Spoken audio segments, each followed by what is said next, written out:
Bosu Ball, misunderstood tool or smart accessory. The Bosu Ball is a strength and conditioning tool that's pretty popular, but often used for the wrong reasons. Today I wanted to take a closer look at this topic and set the record straight.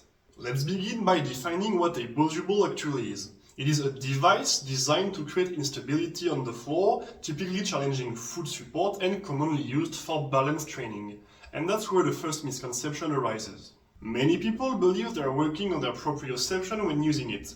That's not entirely false, but the truth is far more nuanced. So let's define a few key terms. Balance is the ability to counteract external forces acting on the body, in this case on your body. Proprioception is the sense of body position in space. For example, close your eyes and with your middle finger touch your nose, your elbow, your belly button.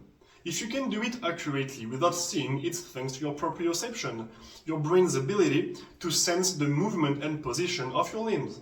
So, a Bosu Ball will not directly improve your proprioception, but will challenge your balance in a way that indirectly engages it. It is important to understand balance and proprioception are distinct, but they're also interconnected.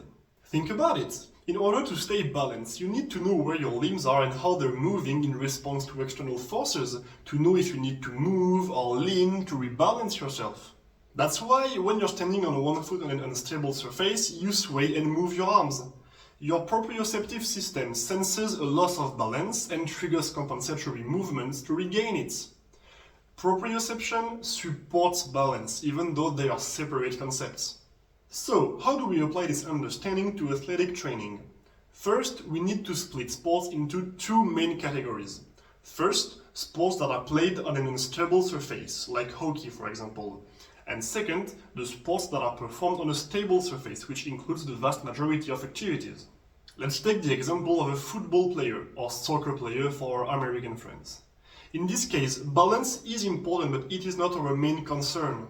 Stability, the ability to resist external forces without being displaced, is much more crucial.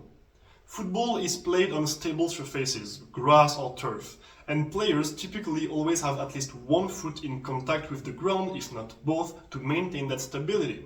Because yes, if you're mid-air and someone hits you, there's little you can do to resist. But if your feet are planted in the ground, they're the foundation of your stability. Try this yourself. Stand on one foot and have someone gently push you around. You'll quickly realize that all of your core, hips and knees movement come from your feet and ankles planted into the ground.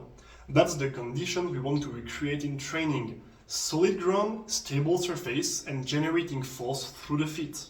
Yet, as I said earlier, a Bosu Ball creates an unstable surface, so you can't generate strong ground reaction force through your feet. Instead, you're relying solely on your balance instead of training your ability to resist and stabilize, which is what most athletes actually need.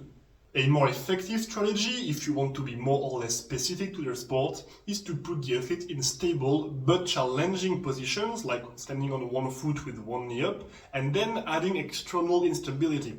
It can be light pushes, catching a ball, or performing movement drills. This way, they're learning to stabilize against external forces while grounded by generating force in the ground through their feet, just like in their sport. Because as I said, sports trained on a stable surface represent a vast majority. That said, the Bosu Ball is not useless. It can be very helpful, among others, in rehabilitation settings.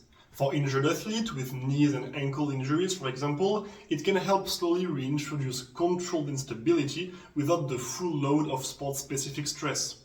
It is also a great tool to reactivate the muscle's ability to create stability and rebuild joint function before moving on to more demanding exercises.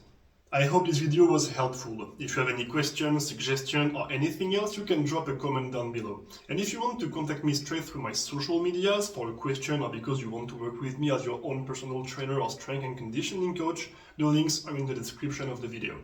I'll see you next Sunday, and until then, train hard, stay consistent, and never forget, make yourself proud.